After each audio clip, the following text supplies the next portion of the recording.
guns blaze in the action-packed drama of Gunsmoke.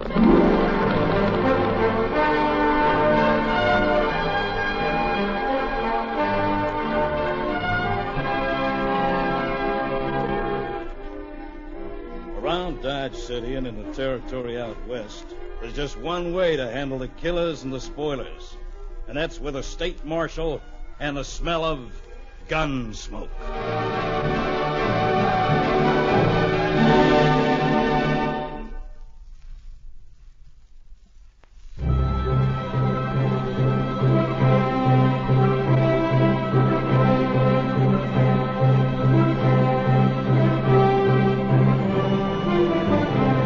Gunsmoke is a story of the violence that moved west with young America. It's also my story. Me, Matt Morgan, U.S. Marshal. I'm the first man they look for and the last they want to meet. Right now, I'd say Dodge City's full of hombres hoping they won't have to look for nor meet the law. Not for a few days, anyway. After that, they'll all be gone. Back along the trails leading to the various spreads. So, I'm talking about the cattlemen, cowpunchers, and breeders in Dodge after the big roundups, the beef sales, with money enough to harass the whole town. Yes, sir. High-spirited bunch, not much harm in them, so as I do my night round the saloons and the joints, I'm not looking very hard. Not until I'm approaching the Plaza Saloon. Well, I'm a lot of yards away when I hear some piano player inside the place, playing one of those mournful ditties. I'm figuring that, well, perhaps I can skip the plaza when something changes, not only my mind, but also the piano players. Usually when you hear a piano switch tunes, it doesn't mean trouble, but when the switch is brought about by shots, then it's the signal that some fellow's getting them out too trigger-happy, not satisfied with helping to array the town, but getting ready to lead others into treeing the town. So you make for the trouble spot at the run, as I do. Faster! I said faster with that piano. Come on, come on. You want me to make you with these? All right, everybody, just take it easy. Hey, what's the matter with you, huh? Get that piano of yours going, or... Hold it, fella. Huh? Hold it. Let's see you holster your shooting irons nice and neat, huh? You talking to me, mister? To you. I don't like your talk. Well, now that's too bad, I guess. How about holstering your gun? Now, wait a minute.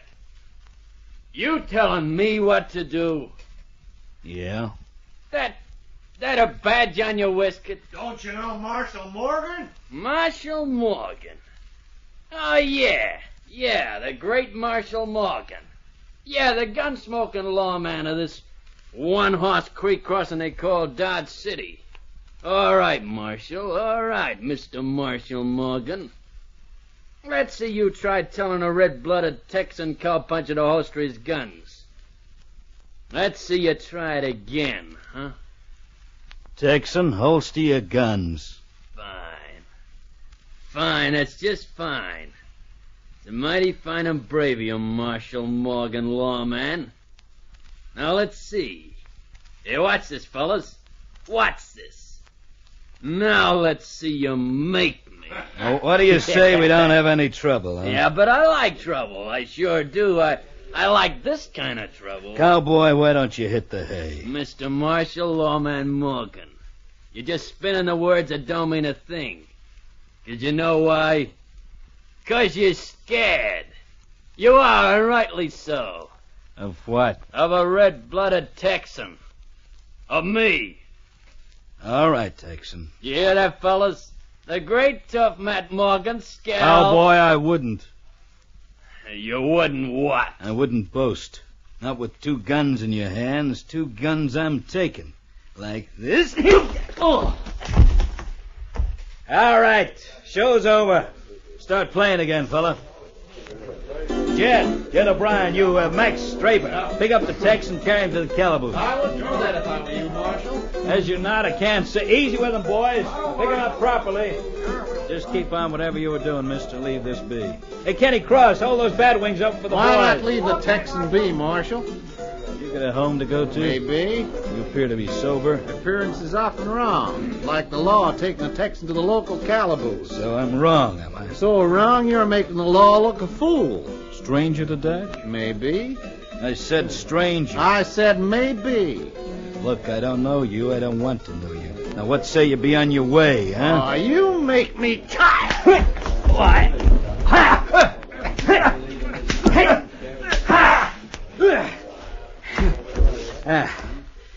Clem?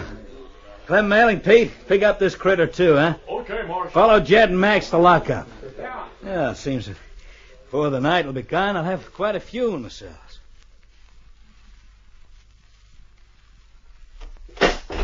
All right, fella, you go in the next cell. Are they going, Marshal?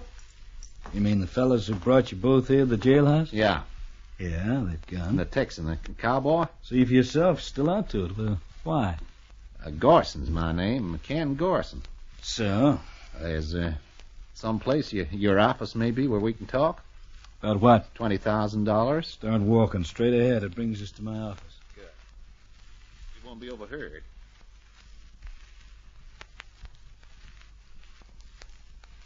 And that's my story, Marshal. I stand to collect $20,000. See this thing through, and you won't be sorry. And you can prove this story, Gus? I can. Same as you could by riding out Salt Fork Mine. It's just on 160 miles, right slap in the middle of Comanche country.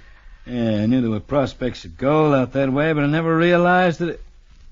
Look, Gus, and tell it to me again, only slowly this time, huh? Well, as I explained, I'm what's called a commission agent. I Yeah. buy, sell anything for a commission. Beef, wheat, hides, fodder, real estate leases, you know. Mm-hmm. Well, and once in a while, along comes a deal involving a mighty big commission, big enough to kill for. Like this one. You agree? Well, I've known men to kill for less than $20,000. Oh, I can't say I blame this Galico for trying, but I wish he hadn't picked on trying it with me. Yeah, Galico, huh? You've never met him? I never met him, never seen him, never met anyone who done either. So I just can't get a description of him. All you know is that he's threatened to kill you. Plumb dead. But so far, he's made only one attempt. Well, which was close enough. Bullet fanned the back of my neck. Why didn't you come to me in the first place instead of pulling that stunt in the plaza? Well, I figured it'd look more natural, that's all. And I sort of figured this, too. If Galico was watching me all the time, as I've been told he is, and he saw me approach the law, he'd know he'd started to get me word yeller. But this way, picking a fight with the law, getting myself buffaloed cold, lugged to the local calaboose. If that ain't natural, then I don't know what is. Well, look, I could have given you protection in another way.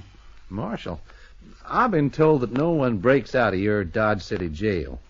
To me, if no one can break out, it follows no one can break in. So?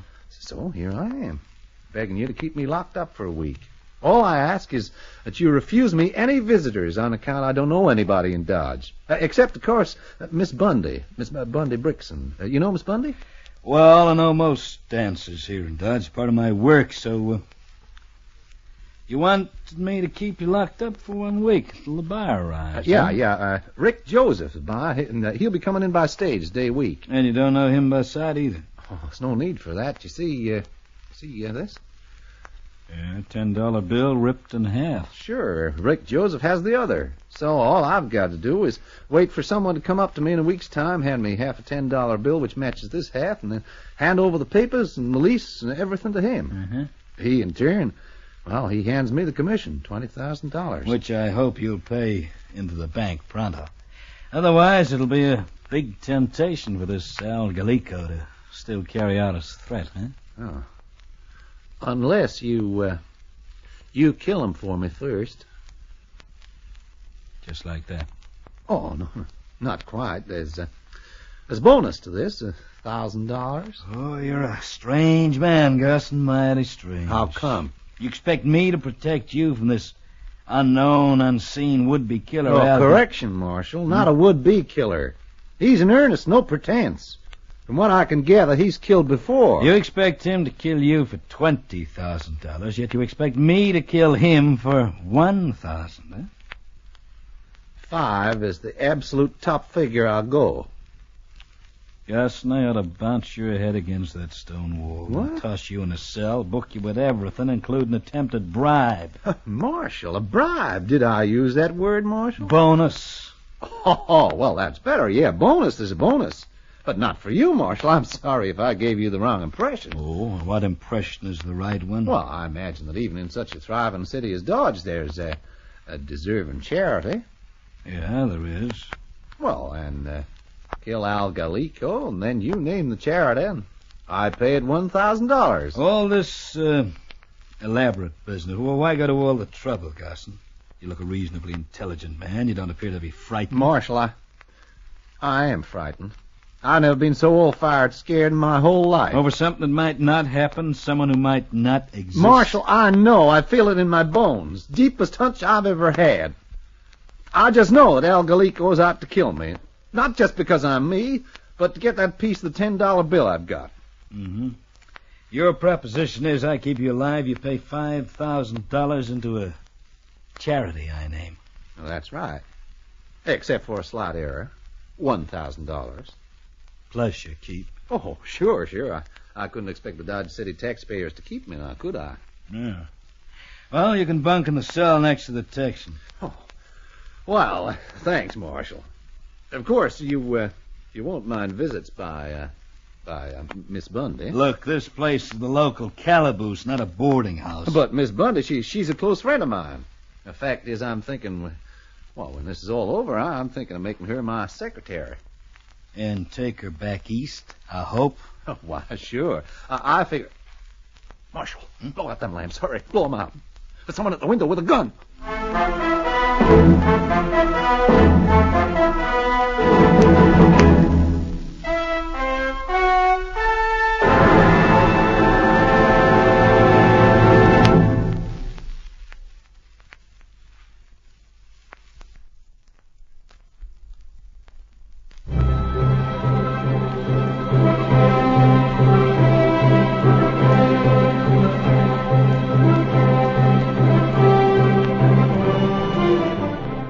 Marshal, I said kill them lamps. Relax, will you? Relax? You tell me to relax when I saw a face looking in here? Sure. You promised me protection. From all but Miss Bundy Brixton, didn't you Yeah, say? from all but... was that who... Yes, she'd be pleased to know her face had... Marshal, Come on in. Hi, Marshal. Hello, Bundy. They told me you was here, honey darling. You know the Marshal, don't you? Well, who don't in this crummy... in this town? I take it you don't like Dodge. You take it right, Marshal man. And as soon as my honey doll here makes a lot of sugar... It's back east for us, isn't it, honey? Sure. But say, what's going on here? Why you in the hoosegow, for Pete's sake? I did hear you took a swipe at the law. Marshal, will you release my honey doll on bail, maybe? If you mean Garson, sure, I'll release him. Look, don't let's be too hasty about this, huh? Oh, I get it. You and that Gallico hombre... Sure.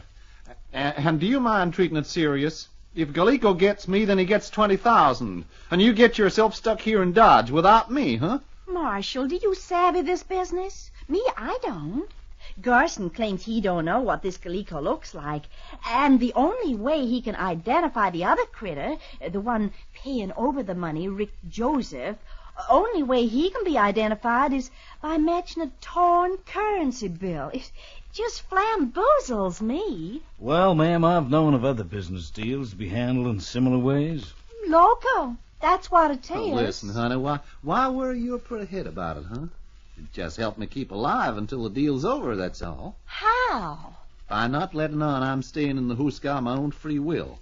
Let everyone, all the folk, believe I'm being held on a charge of, disturbing the peace. That all right by you, Marshal? Sure thing, disturbing the peace it is.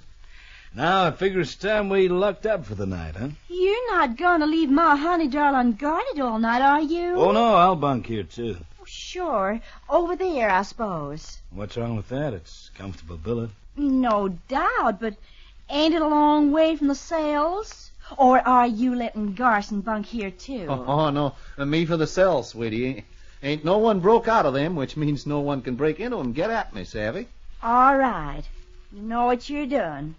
I'll see you tomorrow. In the afternoon, say around 2. Oh, Now, now, Garson, Mom. I'm doing you a favor, can't you understand? I'll be around at 2. So don't get in an uproar, honey.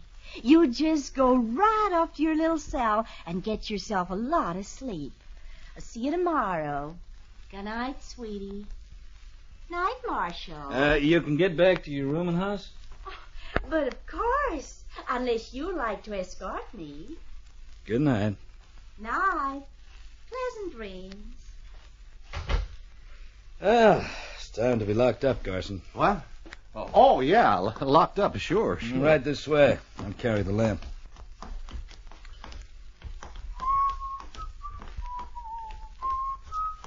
Say, that's right pretty too, Marshal. Yeah. Here we are.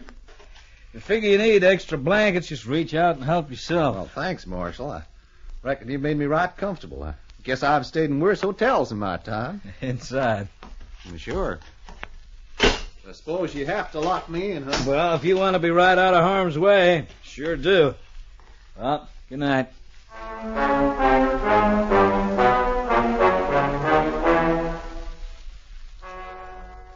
The rest of the night passes uneventful. Comes morning, I release the now sore-headed sullen Texan to tell him to fork leather out of Dodge, stay out. He looks hard at me, thinks twice. Vamooses without further trouble. I tend to 1 or 2 things, fix it for meals to be brought into my starboarder. Wow, it's not too bad, Marshal. Not too bad at all. In fact, better food than I've had in this city so far. There's a slice of pie under the covers, I'm told. Oh, my appetite is... What's the stirring for? I'll take it. Here, read it yourself. What? Being in jail don't save you none. AG. Say, where'd you get this food? Who put that note in the pie? AG, that's Al Gallico. Oh, don't stand there shining your star, Marshal. Go out and use it. Find that hombre. Find him before he kills me. Go on. Go on. I check back on where I get the food. It's the same place I always get it. They assure me they're just as much bamboozled, hog-tied, and thrown as I am. Well, find nothing, learn nothing, so the day lingers, dies. Night passes uneventful. Next day is kind of cold, windy, sun breaking through for only 10 minutes at a time. Garson asks if he can use the exercise yard to get warm. I tell him, sure thing. We both go out to catch some of the sun. Ah, wow, it's sure nice to feel it on your back, huh? Yeah, in winter, sure. Yeah, the sun's kind of friendly in winter. Opposite in summer. Yeah, it can be a killer out in the Badlands and the Mesa. Yeah. Hey, my ground! Hit against the wall! Nearly got me! Nearly got See where it came from? Get me inside! Get me away from here! Easy now. Move along the wall. Keep down low. Go on. It won't be hurt if you keep down low enough. It's that Gallico, I tell you. It's him right enough. Okay, inside, quick! Hey, you bar and lock that door after us. Sure thing, sure. I wish I'd never put a stake in this deal now. You've got to do something about this, Marshal. I want action. I want this crazy loon caught and hanged. For what? For attempted murder. Ain't that enough to hang a man in these parts? I tell him it could be. Could be. Lock him in a cell, leave him with a gun, then take a walk around the Plaza Saloon. As it's by now late afternoon, I found Miss Bundy Brixton in her dressing room getting ready for work. I'm due out there in about 15-20 minutes. Sit down. Thank you. Say, first time I entertained the law, so how'd I go about it, By answering questions. By answering what kind of questions? The kind about Ken Garson. Such as? Such as how much you know about this business. You mean this Salt Fork Mine deal? And the person calling himself Al Gallico. Also the hombre known as Rick Joseph. Ain't Garson told you? Oh, he's told me. So now you tell me what you know, huh? Me? I don't know nothing from nothing, Marshal. Garson is tight mouthed sometimes. How long have you known him? Why? Oh, it's no particular reason. He hasn't been in Dodge long. That's how long I known him. Yet you're going back east with him after this deal. Marshal, what gal wouldn't jump at the chance, To go back east or to get her hands on $20,000? Marshal, How long can you lock a gal up in the calaboose for slapping the law? We've all got to eat, I guess. Yeah, we all gotta eat. Now, if you don't mind... Sure. Need I ask you to see me if you remember anything that'll give me a lead? No need. Thanks. Don't mention it. Marshal? Yeah? No, I guess you wouldn't. Shut the door. So long.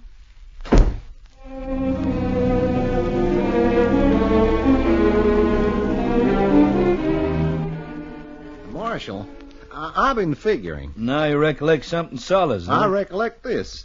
If Galico kills me at a distance like he's been trying, how's he figure he can handle the deal with Rick Joseph? I got one half of the $10 bill. Rick Joseph got the other, so all right. So this Galico kills me in jail, say. Yeah? Well, he's got to reach my body to get to the bill. You get my drift? Oh, yeah. It's what I call the softening process. A softening process? You mean soften me up for something? Yeah, soften you up, scare you into being only too glad to hand over the torn half the dollar bill before this Rick Joseph is due in. Yeah, I guess that's the trail he's taking, Marshal. I guess it is right enough. You see, this Rick Joseph, the organizations he represents, well, they don't care who got the other half of the dollar bill. They don't care at all, so long as it's handed over with the Salt Fork papers. And in return, this Joseph just hands over the $20,000. Why go to all that trouble about the $10 bill? Well, why wouldn't the handling over of the papers be enough in which to pay the commission? On account of the papers in a deal like this are easily forged. Oh, I see. The only way Joseph's got to tell he's getting the real genuine stuff is by this torn bill, you follow? Yeah. And the actual papers are still on you? Yeah. And they stay there until Joseph shows up on the stage. Well, then I figure... You figure what, Marshal? Keep talking. Say anything to someone trying to reach the window. What? Well, now, I'm... Look out!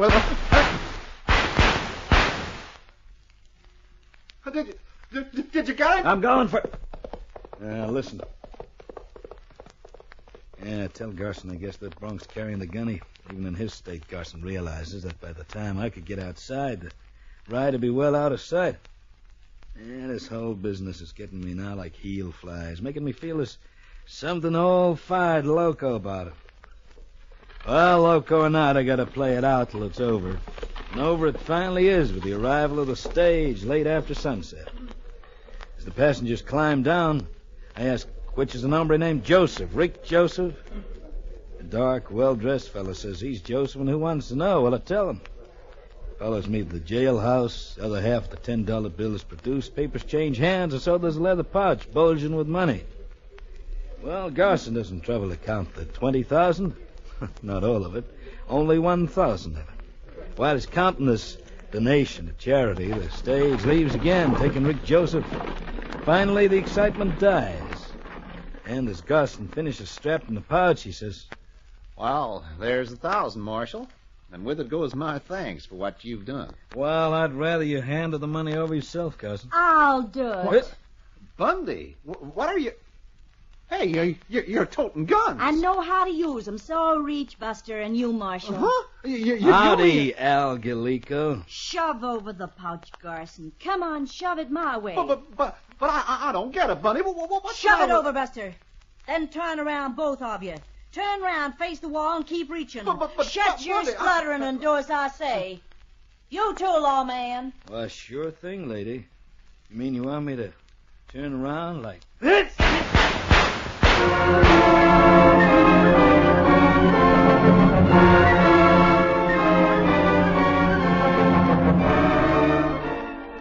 Well, I guess there's nothing left for me to say, Marshal.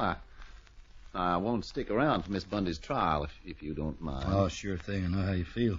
Yeah, she sure had me fooled, huh? Well, I wish I knew how to thank you, Marshal. Well, $1,000 will put a new roof on this jailhouse. But $5,000 to build a new wing. For women prisoners? That well? Uh-huh. Well, I'll go get that money pouch right now, so stick around for a moment. Stick around.